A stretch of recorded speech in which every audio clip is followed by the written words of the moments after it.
Próximo semestre, sim, sim, creio que sim. Não sei o que vai, se vai ficar alguma coisa remota ainda para o próximo semestre, mas a menos que alguma catástrofe ocorra aí no meio do caminho, tipo, algum desses nossas novas cepas voltarem a fazer festa, mas eu creio que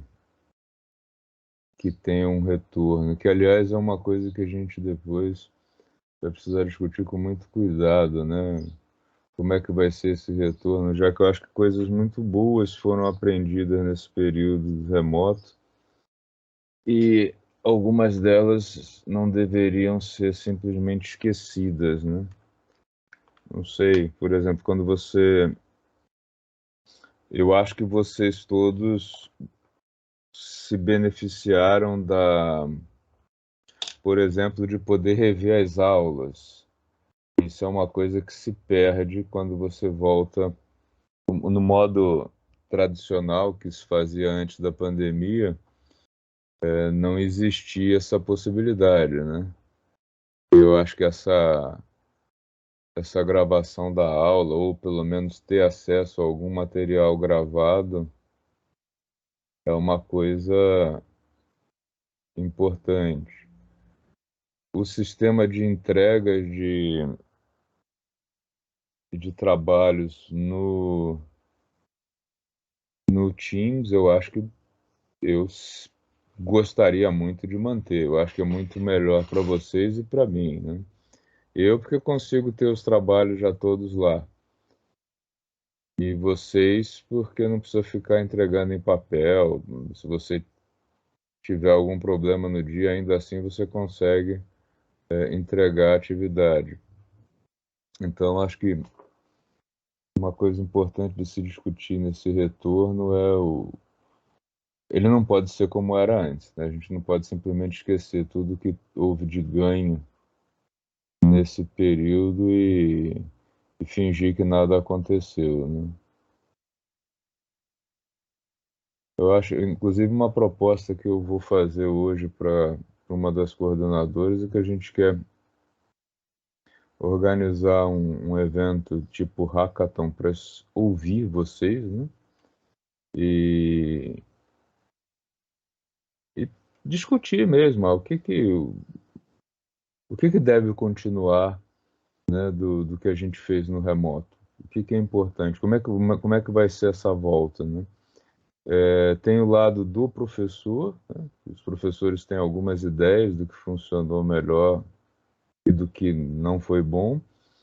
E por outro lado, vocês também, eu acho que o hackathon seria uma coisa importante para que vocês pudessem, trazer para nós as ideias de vocês.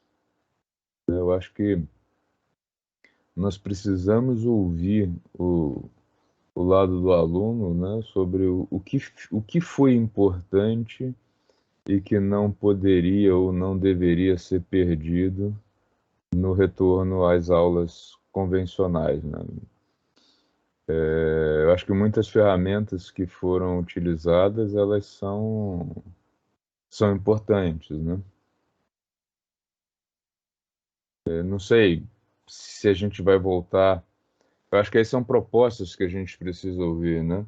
Será que voltar com as aulas diárias ou organizar as disciplinas de tal maneira que algumas permaneçam no remoto? Porque, obviamente, ir todo dia para a faculdade é uma despesa a mais para os alunos. Ou se os alunos preferem realmente ir todos os dias, não sei. Mas se a gente vai poder ou não considerar a presença do aluno que está assistindo de maneira remota, eu acho que todas essas coisas elas precisam ser conversadas e todas as partes serem ouvidas, né? Para se chegar a uma conclusão de qual é o melhor caminho desse retorno. Enfim, se alguém quiser se manifestar ou por falar ou por escrito, fica à vontade, né? Professor, Sim? Eu gostaria de saber desse semestre. Ele vai ser totalmente fechado no online ou essa volta vai ser agora, por exemplo, assim, daqui uns dias? Nós não temos a menor ideia, porque a gente não recebeu, até onde eu sei, nenhuma comunicação da Coordenadoria de Ensino Superior. A última comunicação que foi dada é que tinha que aumentar. As faculdades, as FATECs, elas fazem um plano, né? Ou elas podem retomar totalmente, ou elas podem fazer um plano que adapte aí o retorno às condições físicas da faculdade e também às necessidades dos alunos, etc. Nós fizemos um plano, esse plano prevê a volta de algumas disciplinas, outras não, mas um pouco antes do anúncio do governador foi solicitado que houvesse um aumento do número de disciplinas presenciais. Foi feito esse plano, ele está em vigor já, por isso até eu perguntei se vocês hoje estariam assistindo a minha aula na faculdade ou não. E, bom, esse plano foi validado pela Coordenadoria de Ensino Superior e até agora a gente não recebeu nenhuma comunicação de que ele está invalidado e de que tem que voltar a todas as disciplinas da forma convencional, né? A fala do governador, que vocês devem ter ouvido, ela se refere à rede estadual de ensino, ensino médio, né? Não o ensino superior. Situação complicada, professor, porque eu só curso duas matérias. As restantes eu eliminei, né? Tá. E eu sou de Caçapava, né? E assim, eu tava querendo fechar esse semestre pelo menos, sabe?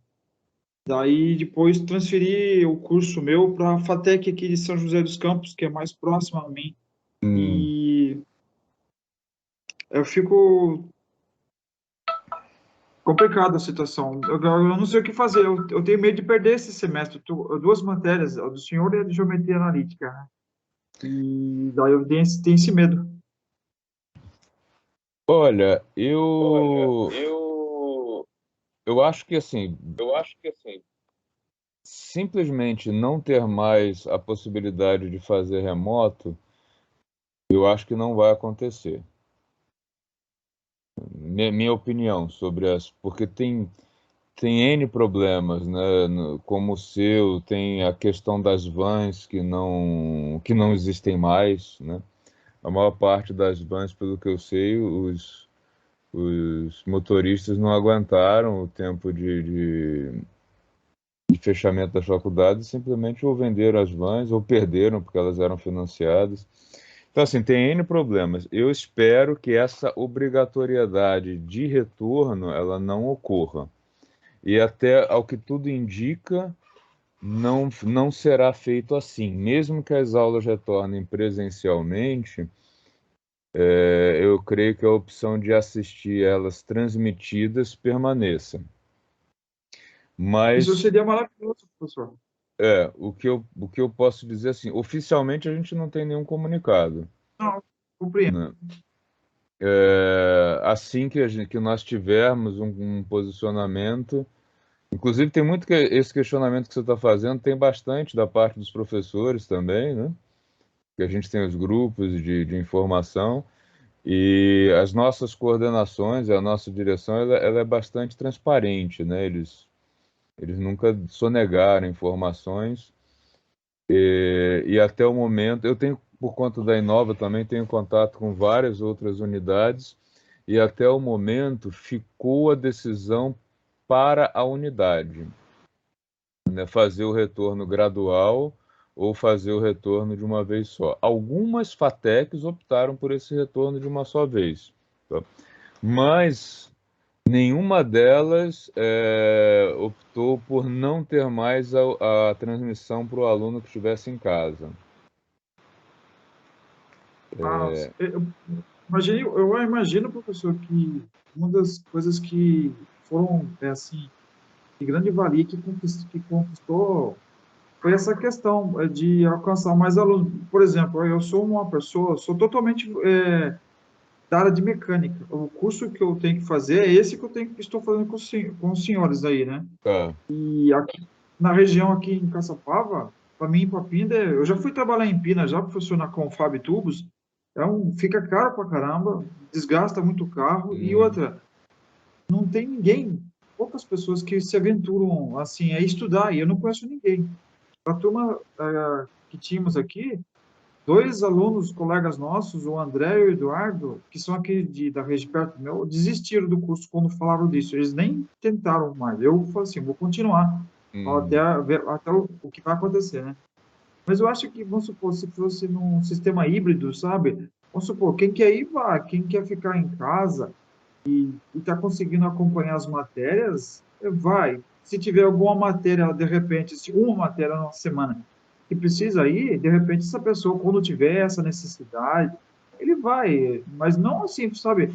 Fechar ferro e fogo, porque isso É. daí, professor, alcança muitas pessoas. Essa é a minha opinião, sabe? Sim, existem alguns pontos aí que são sensíveis, tá, Luiz? O primeiro deles é o seguinte: hoje, as aulas remotas, em substituição às aulas presenciais, elas estão permitidas pelo MEC até 31 de dezembro.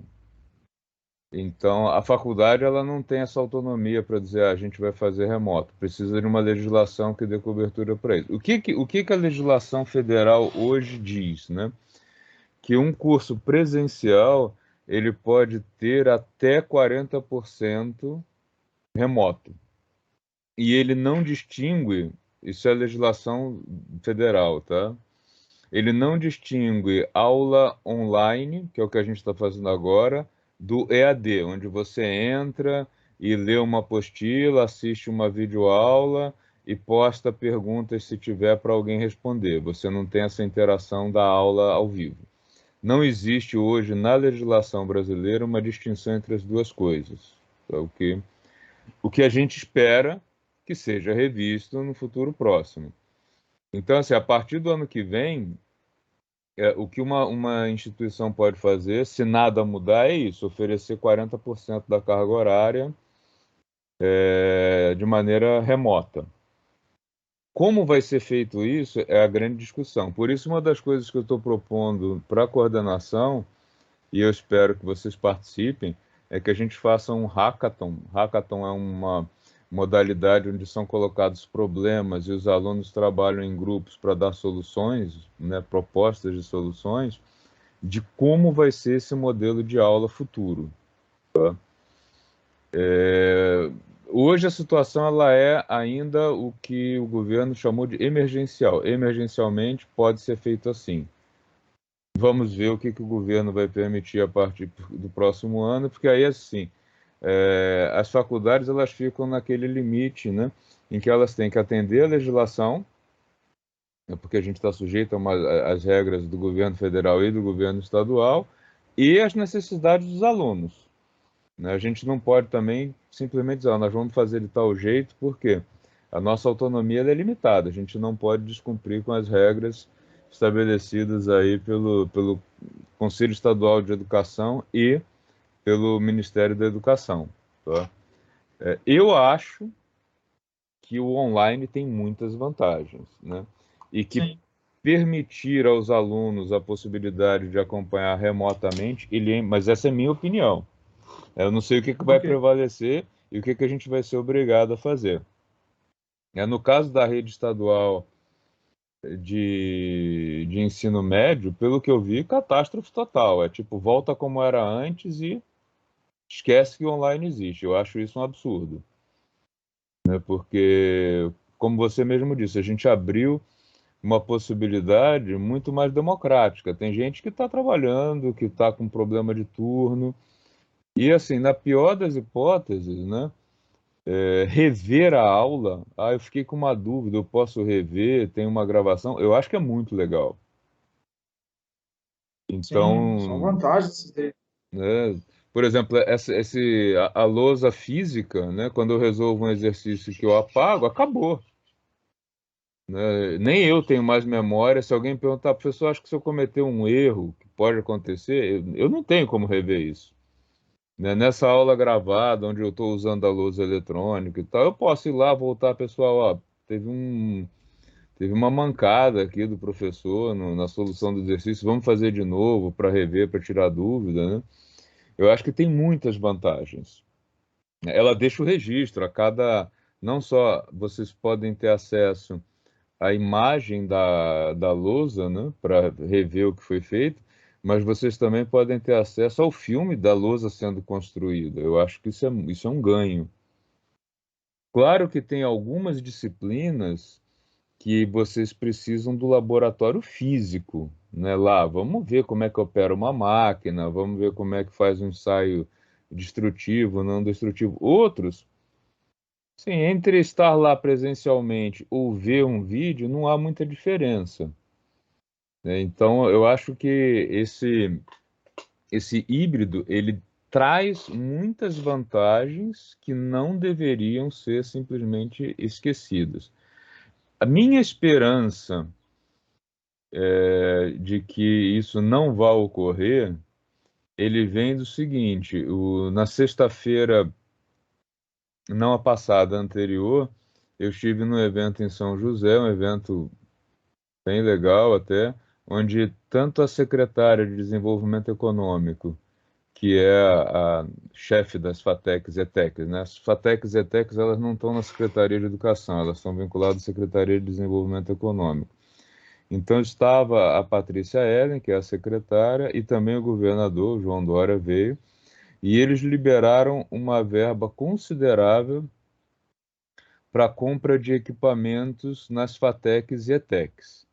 Esses equipamentos são câmeras para filmagem de aulas e transmissão e para o aumento de banda de internet em todas as unidades. Então, assim, isso para mim é um indicativo de que não vamos simplesmente dizer, ó, acabou e vamos voltar como era antes.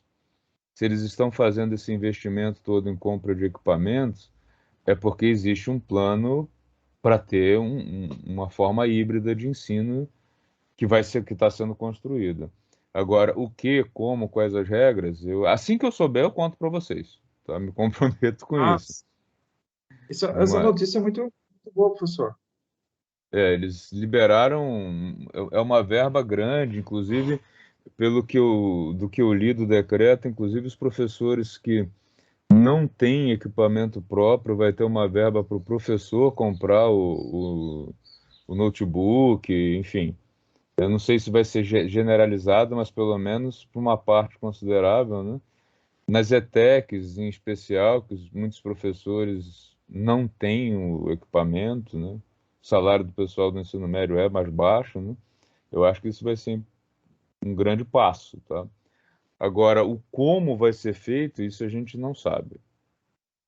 Prometo que manteremos ao máximo aí a. Agora, por outro lado, também isso aí internamente, nós professores, grande maioria pelo menos, sempre flexibilizamos bastante a questão da presença para os alunos com dificuldade. Às vezes o aluno está trabalhando, mudou de turno, como é que faz? Sim, é verdade isso. O Né? professor, essa ideia do hackathon, achei bem interessante, que ia gerar uma, assim, bastante oportunidade de ter ideias, né, e as pessoas Isso, exporem e a isso, diretoria ficar sensível às necessidades. Por exemplo, sim, olha só, eu vou ter que fechar esses 2 semestres, vou ter que trancar esse curso, pedir transferência para um outro que eu não sei qual que eu vou escolher, só porque, assim, porque é algo o que está vigente, né? Aí você vai para eu vou para um curso, professor, que talvez eu nem goste e não faça sentido para mim, né?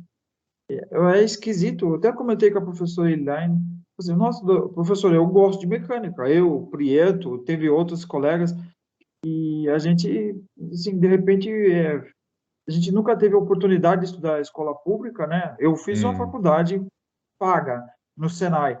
Mas, assim, isso, de certa maneira, porque tira um pouco, atolha as pessoas. Vamos supor, o curso de projetos é um curso excelente, tem bastante público. Ou, infelizmente, o que eu acho nesse curso, professor, é o horário. O horário de manhã é complicado. Todo mundo que é Hum, projetista ou está querendo ser projetista está trabalhando. Então fica um negócio esquisito para a gente que é da área. E tem muitas pessoas, professor, projetistas, que estão trabalhando e quer ter a formação, mas não faz o curso porque é de manhã. Então fica um negócio esquisito. Isso tendo, vamos supor, se essas coisas forem tudo bem e houver essa flexibilização, eu acho que a tendência é de no futuro o curso ter mais candidatos assim por vagas para entrar, para fazer a faculdade, né? Mas é eu legal, acho, gostei daí. eu acho inclusive que tem uma coisa que se nós pudermos ter só algumas aulas presenciais nos turnos, isso também resolve um problema que é a nossa limitação de espaço físico, né? Um dos grandes problemas hoje pelos quais a gente não pode oferecer projetos mecânicos à noite é que não tem espaço físico. É, Ah, entendeu? Porque assim, nós temos X salas de aula. Essas salas de aula já estão cheias, porque já tem os cursos da noite. Então, eu não tenho hoje, né, a direção não tem hoje como criar mais nenhum curso noturno, pensando no modo de aulas 100% presenciais, porque não tem espaço físico, né? A gente, sim. inclusive, já vinha fazendo, quando foi criado o curso de gestão de negócios e inovação, né, que é um curso que usa pouquíssimo laboratório, só laboratório de informática. Já foi criado um rodízio de salas de aula na época, porque antes a gente tinha, essa é a sala da mecânica terceiro, essa é a sala do, enfim, você tinha a sua sala e assistia a aula sempre naquela sala. Já teve que ser criado um rodízio de um dia na semana ou dois, os alunos assistirem às aulas em um laboratório, né? Para quê? Para que tivesse o espaço de mais um curso. Então a gente já está super utilizando a nossa infraestrutura. Então, assim, ou criar mais um turno ou criar um curso novo seria totalmente inviável pela falta de espaço. E Sim, aí você começa a pensar no seguinte: para criar mais um curso, o governo do estado teria que investir em criar mais um prédio ou dois dentro da isso. estrutura da FATEC Pinda. Se houver a flexibilização e algumas aulas ficarem no presencial e outras no remoto, aí a gente ganha um espaço que não existia antes. E aí Sim, pode você é aumentar, né? Então tem uma série de vantagens aí nesse híbrido. Agora, muitas vantagens. a questão é se ele vai ser permitido ou não, porque aí é a É. cabeça do Ministério, né, É, professor, eu posso falar uma coisa, vamos supor, aulas de ensaios, por exemplo, né? Lá no Senai eu tive aulas de ensaio. O projetista deve saber o que é um ensaio de tração, ensaio de dureza, ensaio Sharpie de impacto, essas coisas. Eu presenciei esses cursos. Professor, o que que o aluno fica fazendo? Vê o professor ele manipular a máquina. uhum, De vez em quando cada um vai ir lá e coloca um pedacinho de corpo de prova, um CDP, e faz o teste. Beleza. Mas assim, professor, eu vou falar para o senhor, eu, como projetista, estou falando de mim, né? O que que eu preciso saber de algumas coisas, assim, de esses negócios de ensaios? Professor, eu tenho que saber as propriedades e interpretar um gráfico de tensão-ruptura. É isso que eu devo saber. Saber onde que é o ponto de escoamento, tensões proporcionais, o ponto de ruptura, aquelas coisas todas. Eu acho que isso, o teu ensaio é legal, mas vamos supor, uma matéria como essa, que eu já sei, eu tenho experiência, é uma matéria que, vamos supor, de repente um vídeo ou uma câmera lá, sei lá. Mas, assim, dá a percepção total do, do que tem que ser aprendido. Vamos supor, uhum. uma matéria que não dá. que precisa, talvez, de laboratório seria o CAD, mas o CAD é com software, você pode rodar na sua casa vendo outro vídeo. Então, Sim. sabe, as coisas assim que tem que ser falada, discutida, vamos supor, se possível, hackathon, porque, porque eu acho que tem certas coisas que as pessoas acham que é necessário estar lá, ó, precisa ver o ensaio, mas o que que eu vou fazer na sala de aula? Não, você vai presenciar, testemunhar o seu professor usar uma máquina até romper a carga. Eu falei, tá, mas isso eu posso ver no vídeo. Eu falo isso porque eu já fiz esse curso presencial e sei das coisas, mas são coisas que devem ser debatidas, sim. Uhum. Sim, sim, eu acho que esse debate é importante. Vamos ver o que vem por aí. Mas vamos Isso aí. começar, vamos retomar então, pessoal. Tem mais alguém que gostaria de fazer observação, falar alguma coisa? Fiquem à vontade aí também, viu?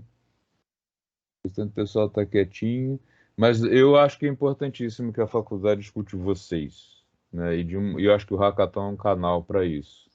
Então eu fiz a proposta, a gente tem a estrutura de hackathons, o método, né, de fazer um hackathon online na Inova, e eu fiz a. Espero que a gente consiga organizar na próxima semana, ou máximo a outra, né? Pessoal, vamos rever então a questão dos resistores. Olha só, o que que nós vimos, né, na última semana de aula? Nós vimos a questão de como associar resistores, que é uma maneira de ter resistências de resistências de diversos tipos a partir de um conjunto limitado de resistências padronizadas. Por quê? Se eu quero aumentar a resistência, se eu quero uma resistência maior do que eu tenho nos elementos disponíveis, como é que eu faço? Eu acoplo esses resistores em série. Então, quando eu coloco uma série de resistências, eu tenho uma resistência equivalente que é a soma destas resistências, ou seja, eu vou chegar numa resistência maior do que eu conseguiria colocando um dos elementos padronizados aí que eu encontro nas lojas, né? E quando eu quero diminuir a resistência, né? Eu quero diminuir uma resistência, o que que eu faço? Eu acoplo essas resistências em paralelo. Eu preciso de uma resistência que é, na verdade, um quarto da resistência que eu tenho disponível lá na minha caixinha de resistores. Eu faço isso aqui, tá? Eu vou juntar essas resistências num sistema em paralelo, onde eu tenho que a resistência equivalente, o inverso dela é a soma dos inversos das resistências, tá? Então foi isso que nós vimos, tá? Diferença entre isso aqui, né, entre associação em série e paralelo, recordando também é que aqui, corrente elétrica, eu disse a vocês, pensem em tubo com água, né, se tiverem dificuldade em raciocinar. A corrente entrou aqui, ela não tem nenhuma opção, então ela vai seguir aqui. Então, nesse caso, toda a corrente elétrica, a mesma corrente elétrica passa por todos os elementos desse circuito. Aqui não, eu dou um conjunto de opções, nesse caso aqui do desenho, quatro. A corrente elétrica pode seguir por aqui, pode seguir por aqui ou por aqui. A dificuldade em cruzar esse espaço, em percorrer, né, esse de um ponto para outro, ela não pode ser diferente nesse caso. Por quê? Se eu tiver aqui um, um caminho possível que seja muito mais fácil que os outros, que exija muito menos esforço, a corrente elétrica ela vai toda por aquele caminho. Isso é o curto-circuito. Né? Se eu, por exemplo, esqueci de colocar uma resistência aqui, coloquei só o fio, nada vai passar por aqui, tudo vai passar por aqui, e aí o que pode acontecer é que o fio não resista e tenhamos aqui um acidente, né? Uma ruptura. Né? Mas a ideia aqui é que todas as diferenças de potenciais sejam iguais, porque, né, a energia por carga que vai ser consumida em cada um desses caminhos tem que ser igual. Se um for maior, ninguém vai por ele. Carga elétrica é como gente, preguiçoso, né? E aqui não existe a opção. Então, na realidade, aqui a gente tem uma soma das quedas. Ó. Essa energia consumida na carga no resistor 1, mais aquela consumida no 2, mais a no 3, ela tem que ser somada e tem que ser igual à energia total que as cargas elétricas tinham quando entraram no circuito. Tá? Essa ideia ficou clara para vocês? Alguém ficou com dúvida ainda nessa ideia da associação de resistores?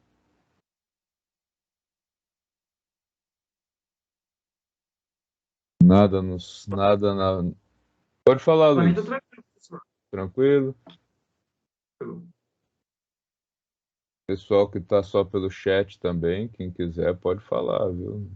Aqui aqui o espaço é democrático. Maculada, ficou claro? Ok, então. Deixa eu só salvar a figura aqui para vocês. Depois eu vou colocando.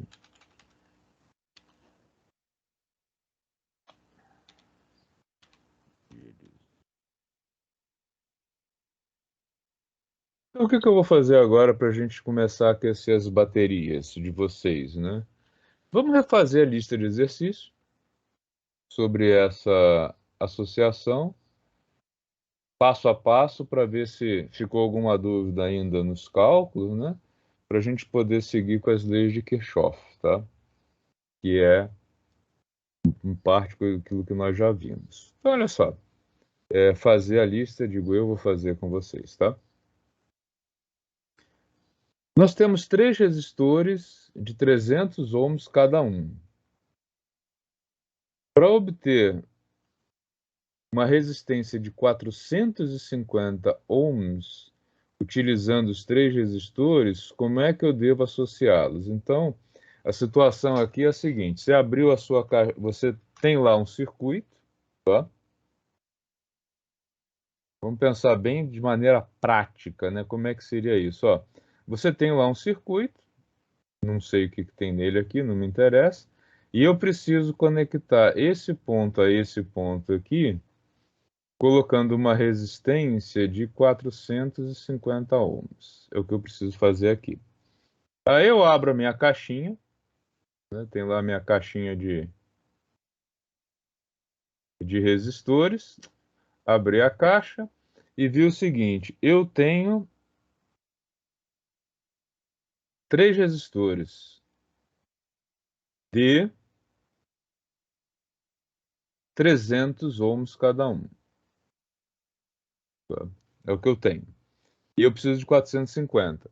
Aí, qual é o quebra-cabeça que quem está executando o circuito vai fazer? Como é que com 3 resistores de 300 eu crio um de 450? Tá? Se eu pego 3 resistores, se eu resolvo colocar tudo em série, o que vai acontecer? Eu coloco um de 300, no segundo eu já estourei. Eu já coloquei uma resistência maior do que eu poderia, porque eu já cheguei em 600. Então, com 2 resistores, eu já acabei aí com meus. Então, eu já sei que em série não pode ser. Se eu coloco em paralelo,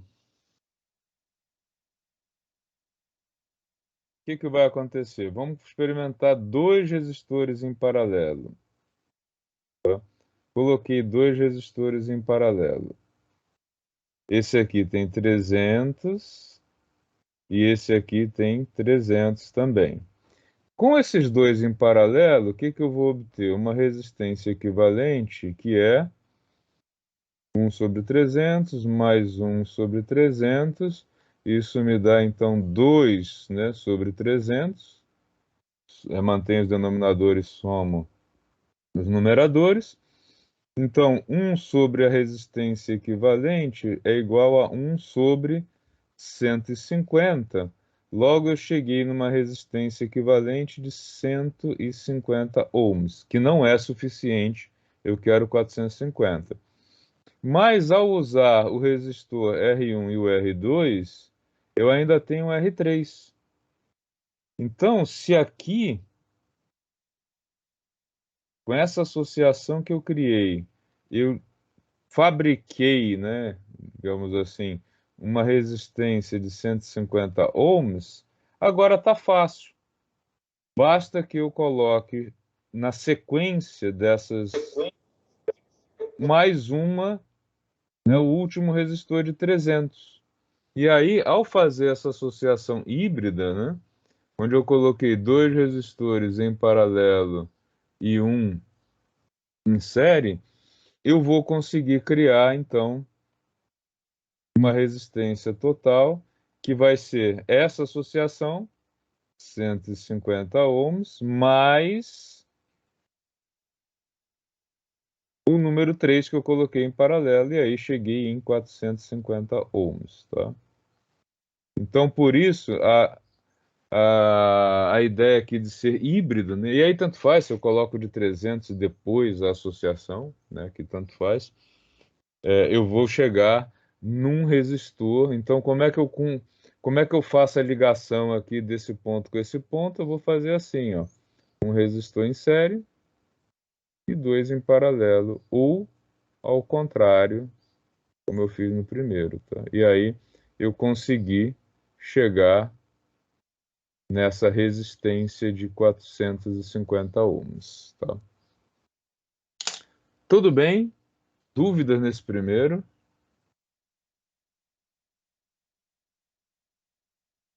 Deixa eu ver se tem alguma dúvida registrada aqui no chat. Não, ok.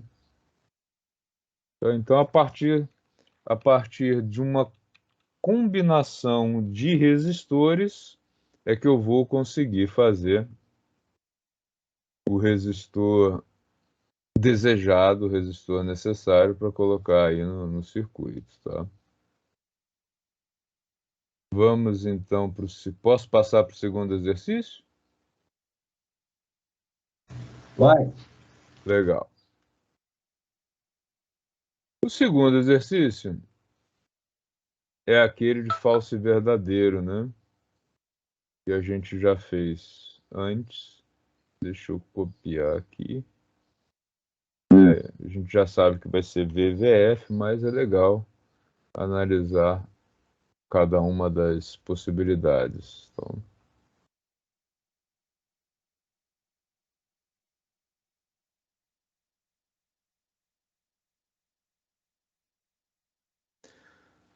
seguinte. Número 1. Na afirmativa 1. A resistência do resistor equivalente. Tá. Analise as afirmações a seguir referentes a um circuito contendo três resistores de resistências diferentes associadas em paralelo, todas em paralelo, submetidas a uma DDP. Tá. A resistência do resistor equivalente é menor do que a menor das resistências dos resistores do conjunto. Sim, isso é verdadeiro porque a gente tem aquela estrutura em que 1 sobre R equivalente vai ser igual a 1 sobre R1 mais 1 sobre R2 mais 1 sobre R3. E aí o R equivalente ele vai ser menor, do que o mínimo valor de R1, R2 e R3, tá? Isso aqui é uma funçãozinha do Excel, tá? Mínimo dos três, o Excel usa ponto e vírgula, o menor valor dos três ainda vai ser maior do que a resistência equivalente, tá? Número 2, a corrente elétrica é menor no resistor de maior resistência. Vamos analisar isso, ó. Todas as diferenças de potenciais são iguais, no caso da associação em paralelo. E cada uma delas, ó, o 1 é R1 vezes corrente que passa pelo resistor 1. O 2 é a resistência 2 vezes a corrente que passa por ela. E o 3 é o produto de R3 vezes a corrente que passa por 3. Legal. O que ele está dizendo é que a corrente elétrica vai ser menor no de maior resistência. Porque, ó, como as diferenças de potencial são iguais, quem tiver a maior resistência vai ter a menor corrente, já que o produto delas tem que ser igual. Tá? Ao contrário, a resistência que tem, né, o resistor de menor resistência é o que vai ter a maior corrente. Então, a número 2 também é verdadeira. Tá? E aí, a última das afirmativas é de que a potência elétrica dissipada é maior no resistor. Ué, por que ele está dando VVF? Vamos analisar isso aqui. Acho que está errado. Vamos ver se está errado. Vamos lá. O que é potência, gente? Ó, potência é sempre, por definição, energia por tempo. Isso é uma definição geral. O que é potência em qualquer área, mecânica, eletricidade, termodinâmica, é a definição da grandeza potência, é energia por tempo, tá? Qual energia? Depende da área, né? Nesse caso, a energia elétrica, a gente pode fazer assim, energia por carga vezes carga, e aí, ó, energia por carga vezes carga é energia, né? Ó, uma besteira aqui. Energia por unidade de carga elétrica vezes carga elétrica, não alterei nada. E aí mantém aqui divisão por tempo. Energia por carga é a própria definição de diferença de potencial e carga por tempo de corrente, tá? Por outro lado, a gente tem aqui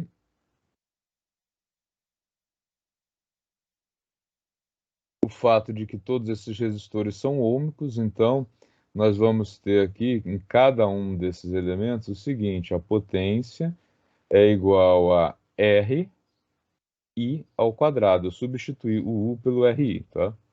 Então, P1 é R1 I1 ao quadrado. O P2 vai ser o R2 I2 ao quadrado. E o P3, o R3 vezes o I3 ao quadrado. Tá? O que ele está dizendo é o seguinte: a potência dissipada é maior no resistor de maior resistência. O resistor de maior resistência, ele vai ter o quê? A maior corrente?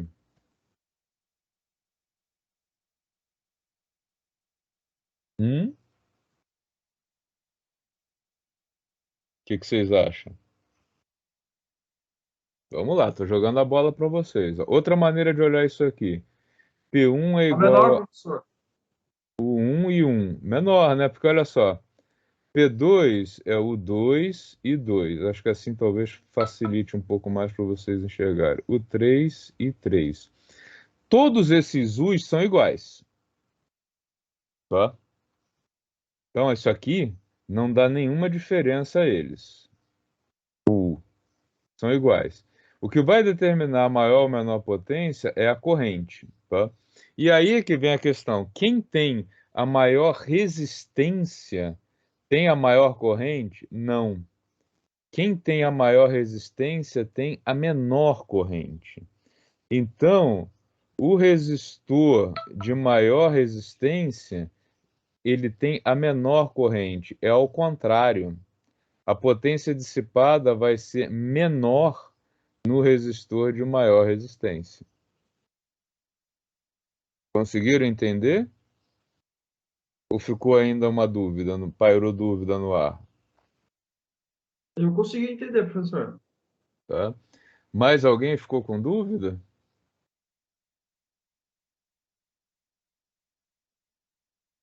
Ficou claro, Imaculada, legal, Luiz, ok. O restante do pessoal não se manifestou, então vou entender que ficou claro. Deixa eu salvar isso aqui. É um pouco. Essa questão tem um percentual de erro alto, porque instintivamente o pessoal vai, não, o de maior resistência é o que vai ter a maior potência dissipada, mas eles estão em paralelo, que muda um pouco o jogo, né? Tá? Então vamos apagar aqui e vamos seguir. Exercício número 3. Ele trata de dois resistores de resistência 5 e 10 ohms são associados em série, fazendo parte de um circuito elétrico.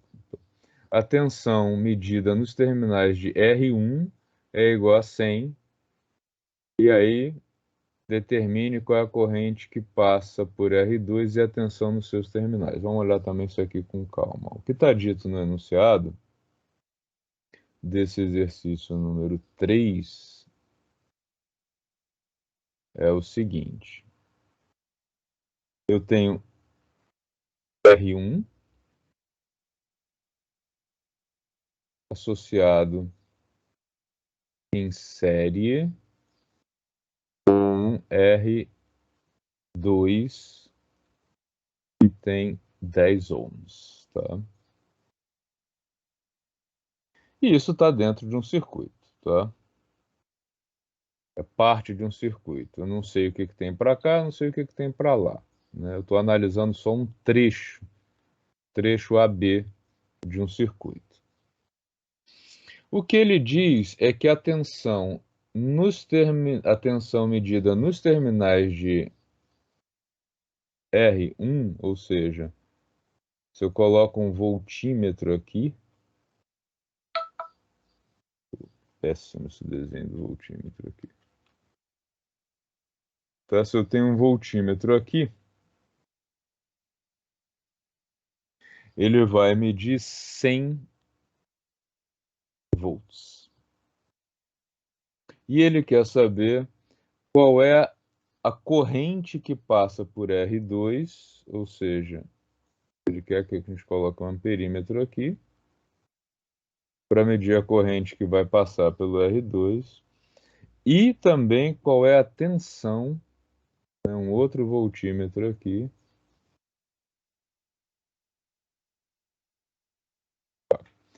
Aqui já começa a. Eu estou já usando o exercício para inserir algumas ideias do que a gente vai estudar na sequência. Olha só. O voltímetro eu coloquei numa ligação em paralelo com a resistência, né? Então, ó, eu conectei o meu voltímetro assim, a corrente chega aqui, ela pode passar pelo voltímetro ou ela pode seguir por R. Por que que eu fiz isso? Porque ao fazer uma ligação em paralelo, eu sei que a DDP aqui e aqui são iguais, então eu não interferi no circuito. Mas, como eu dei uma opção de caminho, eu interferi na corrente ao fazer essa medida. Ou seja, a corrente que estava passando por aqui não é mais a mesma porque uma parte dela está passando pelo voltímetro. E é por isso que eu estou conseguindo medir essa voltagem. Agora eu quero medir a corrente. Eu vou colocar um amperímetro. Eu não posso colocar o amperímetro em paralelo. Eu tenho que colocar o amperímetro em série com o elemento. Por quê? Eu preciso que a corrente que passe pelo amperímetro seja a mesma que passe pelo resistor. Tá? Então, eu já fiz esse posicionamento aqui, já para a gente começar a fazer aí, né, análise de circuito. Legal. Eu sei que a energia consumida por unidade de carga deste ponto até este ponto ela é a soma da energia consumida aqui com a energia consumida aqui. Ok? Então, e que a corrente que passou por um é a corrente que vai passar por outro. Tá? Então, vamos analisar aqui o V1 primeiro. Né? No circuito, sobre o resistor 1, a gente vai ter 100 volts, que é igual à resistência de 5 ohms pela corrente que passou por ele. Então, eu sei que a corrente que passou pelo resistor 1, ela tem que ser de 100 dividido por 5, ela tem que ser de 20 ampere. Quando eu estiver sem esse V1 aqui, tá? Porque eu sei que isso aqui divide a corrente. Legal? Então, para ter uma DDP de 100 volts aqui, eu tenho uma corrente de 20 ampere. A corrente de 20 ampere que passou pelo R1, ela é igual à corrente que vai passar pelo R2, já que, né, isso aqui é momentâneo, né? Eu estou colocando esses V1 e V2 aqui só para fazer uma medida. Mas a corrente que passou aqui vai passar aqui. E aqui do outro lado, a gente tem também que a diferença de potencial V2, que essa eu não sei quanto é, ela é igual à resistência 2, que é de 10, vezes a corrente que vai passar por ela, que é de 20 ampere. Tá? Então aqui a gente vai ter uma DDP de 200 volts. Ok? Então, se a perda foi de... Peraí, tem uma coisa errada aqui na minha conta. Não, tá certo. Tá certo. 100 mais 200, 300 volts é a diferença entre A e B, tá? Agora vamos ver o que ele perguntou. Ele perguntou qual é a corrente que passa por R2 e 2, 20 ampere, e perguntou a tensão nos terminais do resistor R2. Ele perguntou V2 ou U2, como queiram, que é de 200 volts, tá? Essa é a resposta correta, 20 ampere e 200 volts, que era a opção número letra D, tá? Ok? Ficou alguma dúvida aqui? Agora, o que não foi perguntado, corrente que passa por I1. A corrente I1 é igual à corrente I2, que é igual à corrente total, que é de 20 amperes, já que não existe nesse circuito, nesse trecho do circuito, opção de caminho, tá? Por outro lado, qual é a DDP total de A até B? Está em série, então eu preciso fornecer 100 joules por coulomb para passar pelo primeiro resistor, mais 200 joules por coulomb, volts, né? Para passar pelo segundo, ou seja, eu preciso fornecer 300 volts de DDP para que as cargas elétricas consigam ultrapassar, passar de A e ir até B. Tá? E aí, muita gente fica, quando faz uma questão desse tipo, fica perguntando, né, onde é que eu vou enfiar esse 300? Não vai enfiar em lugar nenhum, porque a pergunta era centrada aqui, no resistor R2, tá? Fonte de muitos erros em exercícios, esse tipo de coisa. O cara chega no resultado e acha que esse resultado tem que estar na resposta, e não necessariamente, tá? Você pode ter aí uma...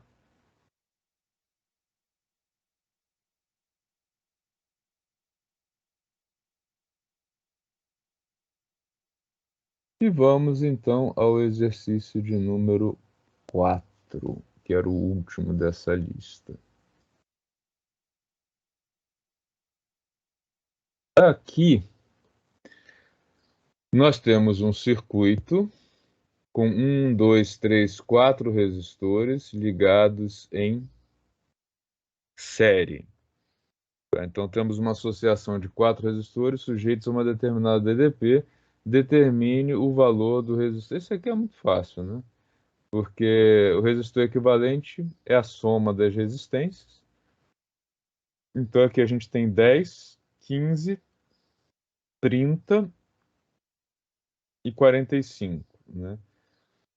10 com 15 dá 45, com 45 dá 90, com 10 dá 100 ohms. Então era só a soma direta de cada uma dessas resistências aqui, tá?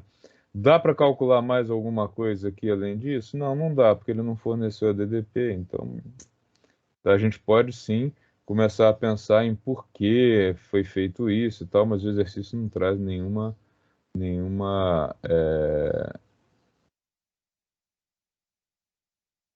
pergunta sobre isso. Então, o número 4 era simplesmente considerar aí a soma, né, dos 4 resistores, 10, independente da ordem, já que é uma soma, tá tudo em série, desculpa, né, não tem nenhum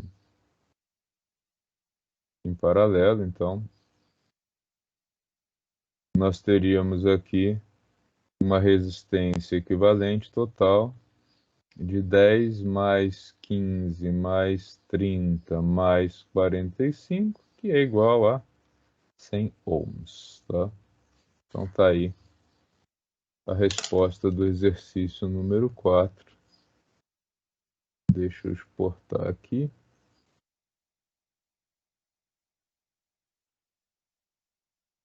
para a gente poder seguir adiante. Legal. Pessoal, alguma dúvida, algum comentário, alguma coisa que vocês queiram acrescentar ou perguntar dessa parte de associação de resistência?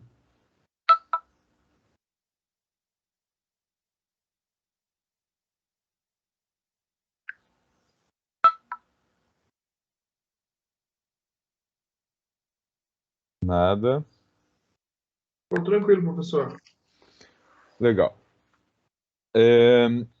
O que a gente vai começar a ver agora, que são as leis de Kirchhoff, tá? Elas são essencialmente as duas, né, mais importantes que a gente vai usar, que aliás Kirchhoff é um nome complicadíssimo, né?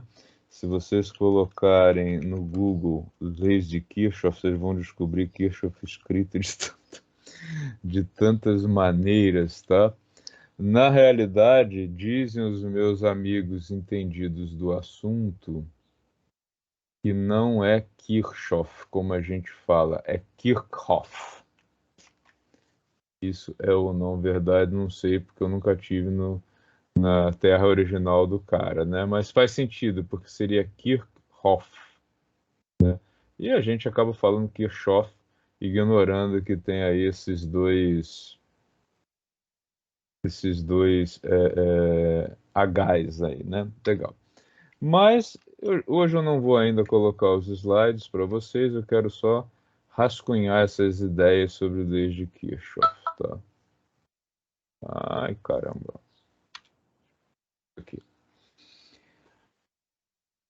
A gente vai olhar a lei de Kirchhoff não sob um aspecto muito técnico. Eu não gosto de induzir vocês a decorar nada, né? É contra a minha formação, por isso, antes de entrar. Ah, Imaculado pegou outra lista, legal.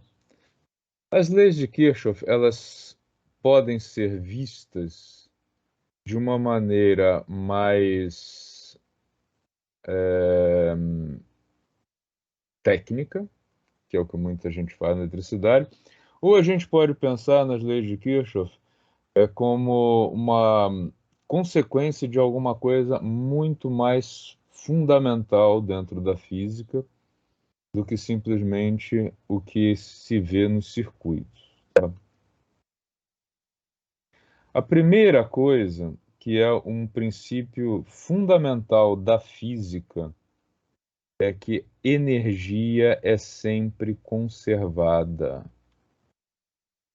tá? E aí, quando eu falo nisso, você, nossa, mas existe dissipação de energia? Não. Existe transformação de energia. A dissipação no sentido de que, se eu quero energia mecânica e parte da energia foi transformada em energia térmica, eu chamo isso de dissipação no sentido de ser uma perda no que eu quero do projeto. Tá? Mas essa energia desapareceu, isso não existe no universo. Energia é sempre transformada.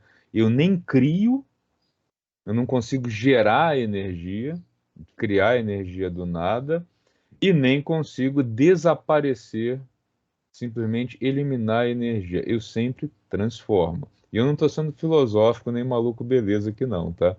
Isso é uma das leis mais fundamentais da natureza. Quando a gente faz geração de energia hidrelétrica, geração é uma ova, né? Você pega energia potencial gravitacional da água acumulada a uma certa altura e transforma isso em energia elétrica. Ou você pega a energia cinética que tem num rio, que tem a corredeira em alta velocidade, e capta parte dessa energia e transforma ela em energia elétrica. Tanto é que o rio pós-barragem vai ter uma velocidade menor. Essa velocidade menor é devido a quê? A perda de energia, né? A energia que foi transformada pelo teu sistema de geração, aí, entre aspas, de energia elétrica. Tá? Então, a energia é sempre conserva, é sempre transformada, ela nunca é perdida. Professor, Sim? então o universo então tem uma conta, uma somatória fechada de energia, desde o começo até agora, certo? Desde o começo, sim. Até hoje nunca foi encontrada nenhuma violação do princípio de conservação da energia. O que Legal. existe quando a gente pensa em uma gama muito maior de energia, né, de velocidade, inclusive, existe uma transformação a mais, que é a transformação, e aí vem a teoria do Einstein, a transformação de massa em energia. Tá? O que existe no universo é que, na medida em que ele foi se resfriando, foi tendo uma transformação de energia em massa. Por isso aquela equação famosa lá do Einstein de E igual a mc2, né? Onde ele diz que a energia é igual ao produto da massa vezes a velocidade da luz ao quadrado. Isso é real? Isso é real. Tá? Quando a gente pega, por exemplo, um experimento de física de altas energias, né, High Energy Physics, é bastante usado mesmo em português a sigla, o que acontece? Você pega, por exemplo, um feixe de elétrons, que são super leves, colide contra um feixe de antielétrons, que tem a mesma massa que eles, são partículas muito leves. Devido a esse choque, existe uma redução brusca de velocidade, porque o choque é frontal, e o que sobra daqui, chamado chuveiro de partículas, né? Ele tem uma soma total de massas muito maior que as massas que entraram. Mas quando a gente soma, considera, né, energia e massa em pé de igualdade, a soma permanece a mesma, a soma é a global.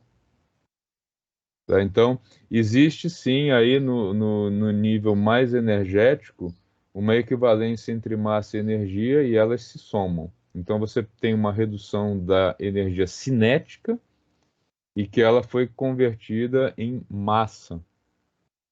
Muito doido pensar nisso, mas a energia é sempre conservada e não existe perda de energia, existe sempre transformação, tá? Do mesmo jeito, tá? O segundo ponto, né, que a gente vai abordar a lei de Kirchhoff, carga elétrica é sempre conservada também. carga elétrica ela não desaparece. Ah, mas eu posso neutralizar um sistema? Sim, posso. Você coloca mais carga elétrica nele, mas a carga elétrica não desaparece. Eu nem crio carga elétrica e nem desapareço com ela. O que que eu posso fazer? Ah, se eu tenho muita carga elétrica positiva sobrando, o que que eu faço com o fio terra? Eu pego carga elétrica negativa da Terra e levo para esse sistema. E aí chego num sistema eletricamente neutro. Ah, não tem carga aqui? Não tem uma ova. Agora você tem cargas elétricas positivas e negativas em número igual. Tá? A Terra tem uma quantidade muito grande de cargas elétricas e ela consegue quase que infinitamente, para as nossas proporções, ceder e receber cargas. Inclusive, quando existe esse acúmulo de cargas no céu entre as nuvens, né? Ela consegue receber o CD, que é os nossos trovões, aí os raios, né? Que pode ocorrer entre nuvens ou entre nuvens e terra, e aí sai de baixo quem estiver por perto dessa carga chegando ou saindo da Terra, né? E, em geral, né, raras exceções quando a gente tem ruptura de núcleo atômico, a carga elétrica que se move é sempre negativa, né? Só quando a gente tem uma ruptura do núcleo atômico é que você vai ter carga elétrica positiva circulando. Mas a carga elétrica ela é sempre conservada e a energia é sempre conservada. Tá? Esses são dois pontos cruciais para a gente entender os circuitos do ponto de vista mais fundamental e não ficar só no blá blá blá da decoreba da lei de Kirchhoff, tá? Porque quando você tiver dúvida, use um desses dois princípios, né? Não pode ter violação. Nem existe criação de carga elétrica e nem existe criação de energia. Existe sempre transformação. Por isso, vamos começar a entender o que acontece nos circuitos com resistência. Tá? Vamos pensar em 4 resistências, para a gente começar, para não ficar muito complicado, né? Vamos colocar número nessas resistências até, vamos lá. R1 é de 200 ohms, tá? O R2 é de 100 ohms, e R3 e R4 são iguais, 50 ohms cada. Tá? Então nós temos 4 resistências na nossa caixinha. Vamos ver o que acontece. Se eu colocar essas 4 resistências em série, R1, R2, R3, R4,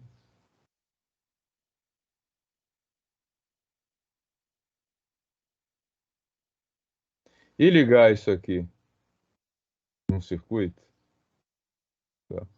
O A e o B aqui marcam o início e o fim do circuito. O que aconteceu aqui? A carga elétrica que entrar aqui, ela é a mesma que vai ter que passar por aqui, por aqui, por aqui e por aqui. Já que eu não vou criar carga elétrica aqui no meio do caminho, não tem como criar. Então a carga elétrica que entrar aqui é que vai sair. Por isso, as correntes I1, I2, I3 e I4 são todas iguais. Eu posso chamar de corrente, ou até chamar aqui de corrente que vai fluir de A até B. Tá? Não crio carga elétrica nem destruo. Por outro lado, eu também não consigo criar nem destruir energia no meio do caminho. O que vai acontecer? A resistência R1, ela é uma dificuldade para a carga elétrica. Para passar desse ponto para esse, a carga elétrica precisa gastar energia para isso. Então, eu tenho aqui que uma certa quantidade de energia por carga elétrica vai ser consumida ao cruzar a primeira dificuldade, a primeira resistência. E aí a carga elétrica segue em linha reta. Isso aqui é um corredor único, de mão única. Ele vai passar pela resistência 2 e vai ter que gastar uma energia por carga elétrica, o 2. Idem para o 3 e idem para o 4. Por quê? Passou por aqui, passou. Se não tiver energia suficiente, o que vai acontecer? A corrente vai passar por aqui, vai passar por aqui, e as cargas elétricas vão ficar perdidas. Elas não vão conseguir fechar o circuito, elas não vão conseguir cruzar isso aqui. Tá? Eu vou ter um acúmulo de cargas em algum ponto, isso aqui vai dar choque. Eu tenho carga elétrica em excesso aqui, e elas não conseguem cruzar, porque elas não têm energia para cruzar o R3 e o R4. É perigosíssimo isso, né? Porque eu nem consegui o que eu queria, que é fechar o circuito, e nem consegui deixar o sistema neutralizado. Eu tenho aqui um excesso de carga elétrica. Então, a energia por unidade de carga elétrica para fechar o circuito de A para B tem que ser a soma da energia consumida no 1, no 2, no 3 e no 4. Tá? A gente sabe que a resistência, aqui, como foi colocado em série, a resistência vai ser a soma de todas elas. Então, a resistência total equivalente vai ser 200 mais 100 mais 2 vezes 50, né? Mais 50 mais 50. A gente precisa, então, de 400 volts. Desculpa. A gente tem, então, uma resistência total de 400 ohms para cruzar isso daí. Legal? Dúvidas?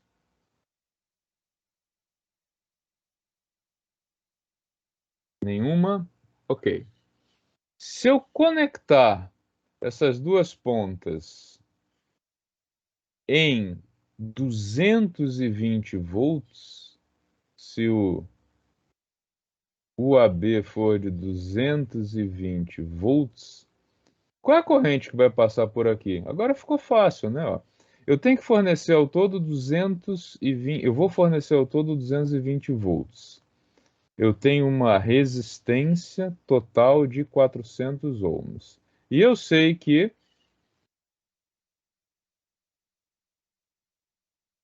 produto de corrente por resistência é igual à diferença de potencial. Qual vai ser a corrente que vai passar por aí? 220 é igual a 400 vezes I. Então, a corrente vai ser de 220 dividido por 400, tá? O que significa, então, 110 dividido por 200, simplificando, ou ainda 11 dividido por 20, ou ainda 5,5 vezes 10 a menos 1. Eu vou ter uma corrente, ó, de menos de 1 ampere, 0,55 ampere. Se esse for o meu objetivo, tudo bem. Se não for, eu preciso rearrumar esses resistores. Tá? Por quê? Se eu só consigo ligar em 220, eu não consigo fornecer mais energia por unidade de carga, e eu tenho todas essas dificuldades de transposição aqui em série, eu vou ter uma corrente baixa, uma corrente inferior a 1 ampere. Dúvidas nisso aqui? Vamos ver o que acontece quando eu coloco alguns resistores em paralelo. Aliás, primeiro vamos bagunçar geral. Vamos colocar todo mundo em paralelo para ver a diferença que vai dar. Será que isso é possível? Vamos queimar o circuito. Na teoria é legal queimar circuito, né? Não tem nenhum problema. Na prática é meio perigoso e ainda por cima gera uma série de problemas com a direção da faculdade porque danifica os equipamentos.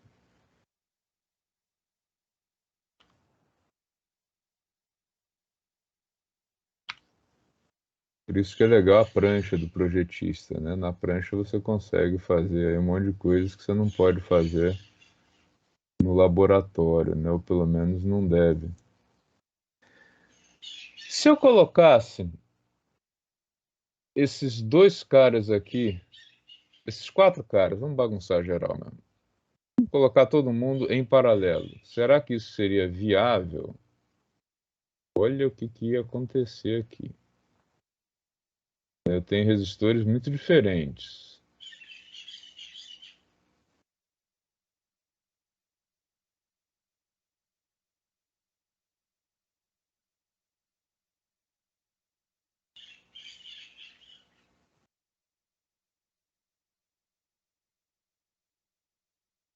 Então agora,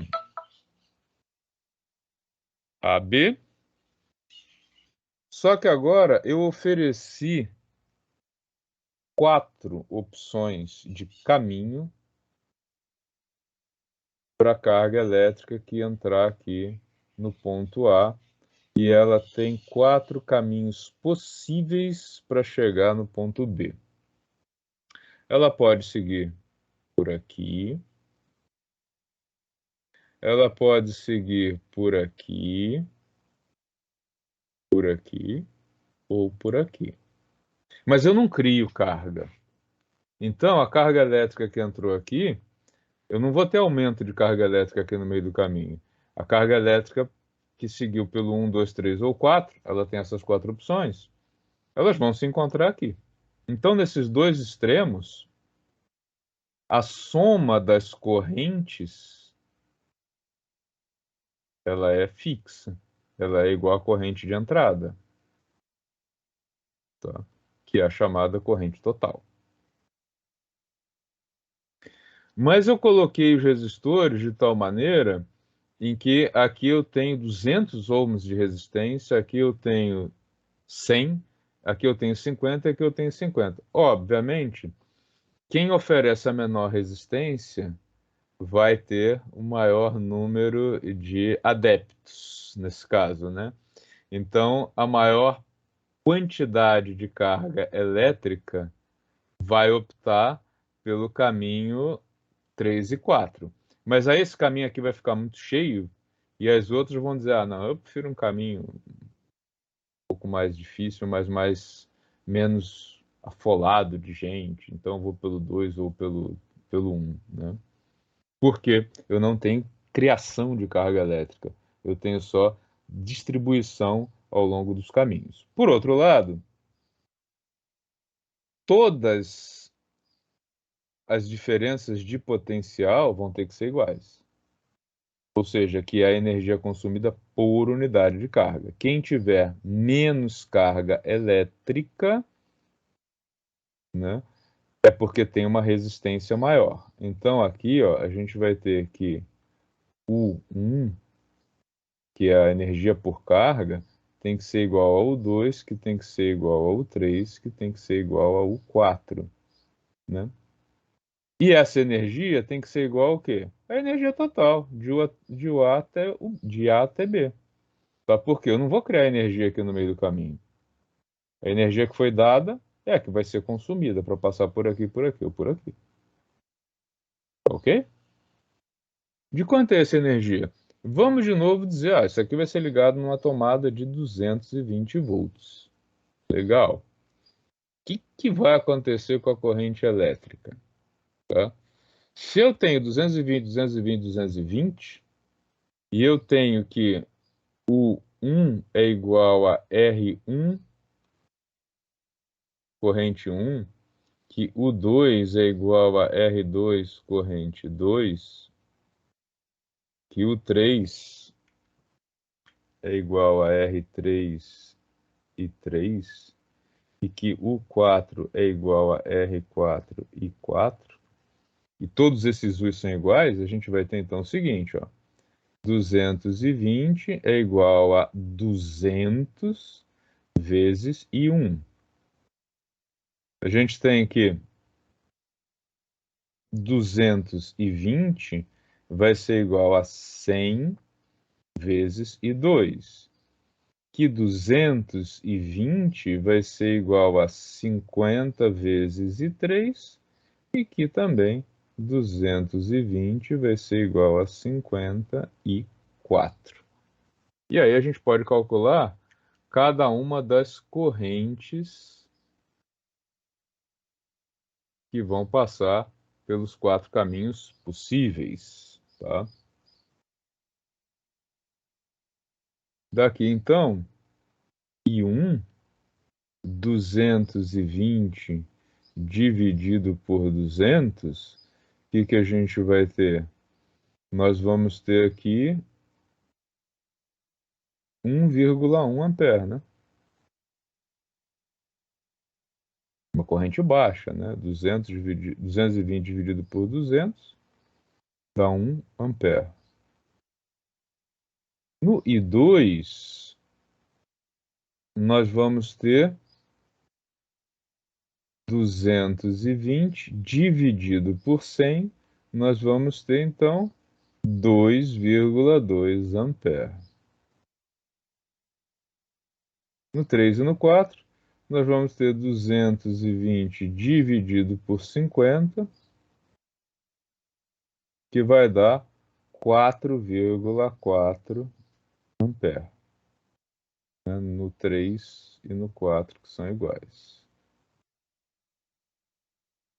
Qual a corrente total? É a soma de todas elas, né? Já que a carga que passou por aqui, mais a que passou por aqui, por aqui, por aqui, elas vão se juntar aqui. E nós vamos ter, então, uma corrente total de 1,1 mais 2,2 mais 4,4 mais 4,4. Ou seja, corrente total vai ser de 8,8, 10,1, 11. Deixa eu ver se eu não errei em conta aqui, vai. 88 com 22 com 11.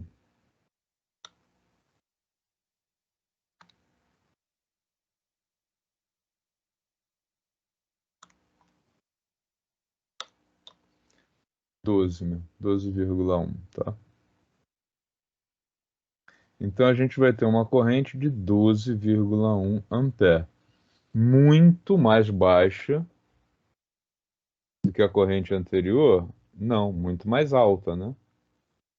A corrente total antes, ela estava em quanto? Em 0,55. Repare, eu não entrei em nenhum momento aqui na questão de se cada um desses caras resiste ou não a essa corrente, tá? Mas são correntes baixas aqui, tá? Nós poderíamos criar caminhos cruzados, ou seja, cruzados não, híbridos, né, de R1 com R2 em paralelo. Poderíamos, por exemplo, se eu colocar duas resistências R3 e R4 em série, eu vou ter 100 ohms, né? E se eu colocar ela em paralelo com R2, eu tenho o equivalente a uma de 50 ohms. Não faria muito sentido, a menos que eu tivesse que reduzir potência, ou que eu tivesse que consumir potência. Tá? Então, por aí vai. Então, o que eu queria chamar a atenção de vocês hoje, para as leis de Kirchhoff, é que, na realidade, a lei dos nós e a lei das malhas, ela é simplesmente uma versão em linguagem de circuito para conservação da carga elétrica e para conservação da corrente elétrica. Por quê? O que diz a lei das malhas? A soma das DDPs é zero. Então, se eu recebi 220, eu tenho que gastar 220. A energia por unidade de carga elétrica fornecida ao sistema tem que ser igual à consumida. E o que entrou de corrente de um lado distribui, mas sai do outro, porque a carga elétrica não é destruída no meio do caminho. Então aqui, Se entrou 12,1 ampere de corrente elétrica aqui, ela se distribui, mas se soma depois no final. Então, no fechamento de um circuito, eu tenho que ter a mesma carga que entrou. E no fechamento do circuito, eu tenho que ter consumido toda a energia por carga que foi dada no início. Se ao final de um circuito eu tiver que as DDPs não se anularam, eu estou com sobrecarga, eu tenho curto-circuito.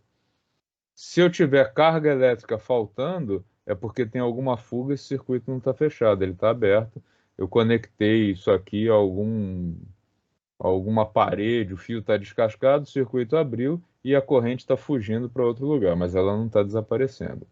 Então, as leis de Kirchhoff são essencialmente o que entra de corrente sai, eu não crio corrente, eu não destruo corrente, e toda a energia fornecida tem que ser consumida e vice-versa. Toda energia consumida tem que ser igual à fornecida, senão o sistema não funciona.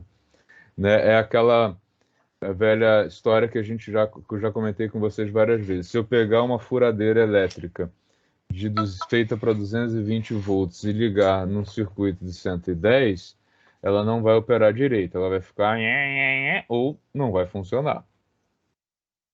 Se eu fizer o contrário, se eu pegar um equipamento de 110 e ligá-lo no 220, ele frita, porque entrou mais energia do que ele consegue consumir, sobrou energia, isso vai gerar aí um excesso de energia não gasta, e esse excesso de energia não gasta vai ser convertida em calor. Ao ser convertida em calor, provavelmente alguma parte do circuito, quer dizer, provavelmente não, certamente uma parte do circuito vai ser danificada. Se tiver algum elemento próprio para ser queimado, para ser partido e interromper aí o fechamento do circuito, ótimo. Se isso estiver na entrada, não danifica o circuito. Se não tiver, o circuito vai ser danificado. Então, o que que significa, né, lá nos nossos estabilizadores, né, de corrente, estabilizador de voltagem, que a gente usa bastante no computador, o que é aquilo? Aquilo é um circuito que tem um elemento muito frágil chamado de fusível. Todo mundo já viu isso? Todo mundo já trocou um fusível? Espero que sim. Qual é o papel daquele fusível? Se a energia que entra for maior do que a energia que o circuito consegue gastar, ele é um elemento frágil no sentido de que, ao dissipar o calor, né, da energia entrante, ele evapora, ele parte. Então, é um metal que tem um ponto de fusão adequado, tal que passou da tensão suportada, ele evapora e abre o circuito. Ao fazer isso, ele impede que essa carga elétrica com mais energia do que o circuito consegue suportar entre no circuito. Se funcionar, ótimo. Você troca o fusível, que custa menos de R$ 1, e não queimou o computador. Se você tiver um estagiário genial, daqueles que coloca bombril e moedinha quando o fusível parte, vai queimar o computador. Porque a moedinha, né? O cara, mas se eu colocar uma moeda ali no lugar, funciona. Funciona. Sim, funciona. Só que você deixou de ter proteção. Porque a moeda não derrete. A moeda não evapora quando existe a sobrecarga. E aí a sobrecarga vai danificar o circuito do equipamento que você estiver usando. Alguém já teve essa experiência com um estagiário genial que não precisava de fusíveis? Não, eu já tive. O pessoal da secretaria achava ele o máximo. Nossa, o menino é um gênio. Ele pega uma moedinha e bota isso para funcionar. Nem chama eletricista. Falei, putz, vai sair queimando. Não por coincidência, neste departamento existia uma chuva de data shows encostados com lâmpadas a serem trocadas e alguns danificados sem conserto. É porque o cara acabava com a proteção do circuito colocando uma moedinha Ô, E olha, professor, oi, pode falar. o senhor lembra quando tinha os antigos fusíveis, né? De casa, Aqueles que sim. pareciam com o meu pai, meu falecido pai, a gente morava na roça, tinha o circuito lá trifásico, mas ele vivia queimando. Aí um dia parou. Beleza, eu fiquei, pô, legal, parou, né? Pai resolveu. Aí eu fui ver na caixa de força lá que ele tinha feito. Professor, ele pegou uma porrada de fio, professor. Ele ligou. Não queimava mais nada. Mas em compensação, professor, o compressor, outras coisas lá, nossa, vivia caindo, queimado. Queimada. É, Pô, porque é a proteção, né? É a proteção. E olha, isso aí que seu pai fez não era incomum, não. E sempre tinha alguém para dizer, ih, besteira, ficar gastando dinheiro com fusível. Vai lá só com uma. Só com uma. Na época da moedinha que eu falo, né, não é gozação, não. Tinha uma moedinha de. Eu acho que era 20 centavos. Era uma moeda bem pequenininha, quando o real valia mais, né? Hoje em dia nem faz muito sentido, nem os 50 centavos, né? Mas naquela época o real era quase era mais ou menos R$ 1 valia meio dólar, então a moedinha de 20 centavos ela existia. Ela era bem miudinha e ela cabia naquele compartimentozinho da régua, né? Aquela régua de estabilização, você abre aquilo é uma caixinha, o fusível está ali dentro. O cara ia, colocava aquilo, ou ele pegava um bombril, fazia que nem seu pai, um chumaçozinho de bombril, enfiava ali no meio e fechava. Funcionava, funciona. Claro, funciona. Você pode, numa emergência, muito emergência, se arriscar em algo do tipo, mas depois tira aquilo, pelo amor de Deus. Usa a proteção de segurança, porque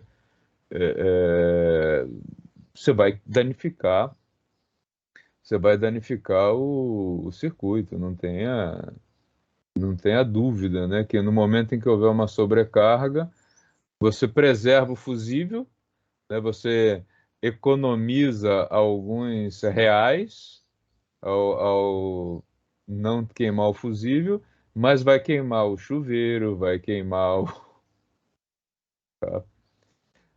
Quem já trocou resistência de chuveiro aqui nesse grupo? eu já troquei, professor. Já trocou, né? Eu vou dizer uma coisa que é muito comum e eu já dei essa mancada, né? E fiquei muito pé da vida porque quando você abre o chuveiro para trocar a resistência, você deixa ele totalmente sem água, porque ali dentro é uma caixa que tem água, né, que é a água que vai receber o calor que a resistência vai gerar. Quando você abre o chuveiro para trocar a resistência, você esvazia essa água. E aí, ao religar, você já sabe a merda que eu fiz, né? Eu já sei. Você tem que desligar o chuveiro, deixar a água passar por ele no frio para encher essa caixa de novo, e aí sim você vai lá e religa o chuveiro. E aí quando a resistência, porque assim, quando você liga o chuveiro, a resistência começa a trabalhar. Se a caixinha tiver vazia de água, o que que acontece? Dá um vermelhão e a resistência foi pro saco. Porque o que que aconteceu? Ela gerou calor para ser dissipado na água, não tinha água, o ar não absorve esse calor todo, e aí você perdeu uma resistência, o que significa hoje perder uns. Hoje está quase R$ 40 uma resistência de chuveiro, se for tripolável. Então, um belo prejuízo. Já fez, acho que todo mundo que já trocou resistência já fez isso, viu? Putz, grilo. E dá uma raiva, né? Dá uma raiva Só que danada. é pressa de tomar banho, professor. Oi? É pressa de tomar banho.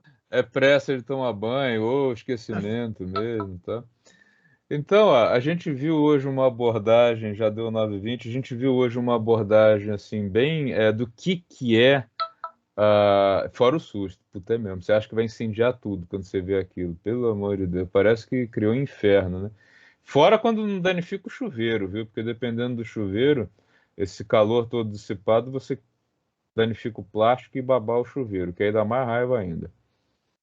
Mas o que nós vimos hoje, então, foi uma abordagem de fundamentos em cima da lei de Kirchhoff, para que vocês aprendam a pensar sobre os circuitos, né? E aí amanhã a gente começa a ver as regrinhas e tal, como é que elas são traduzidas dentro da estrutura do circuito. Eu acho que eu consigo com isso preparar vocês para o que a gente vai ver amanhã de uma maneira com mais fundamentos do que simplesmente com decoreba, tá ok? Então vamos lá para o nosso intervalinho e daqui a pouco vocês têm outra aula e amanhã a gente se vê depois do intervalo, tá ok? Pessoal, um ótimo retorno para todos e até amanhã. Professor, Oi, como é que ficou a devolutiva das notas? tá lá no sistema a nota da prova. Tá faltando só lançar os trabalhos. Quem fez todos os trabalhos tem os pontos do trabalho também, independente de ter acertado ou não, é pela entrega. O senhor fala no sistema no SIGA? No Siga eu não lancei ainda, no Siga eu tenho que lançar esse somado. Se você gostou desse vídeo e quer se manter informado sobre inovação, empreendedorismo e também sobre física, assine o canal, deixe seu like e não esqueça de ativar o sininho.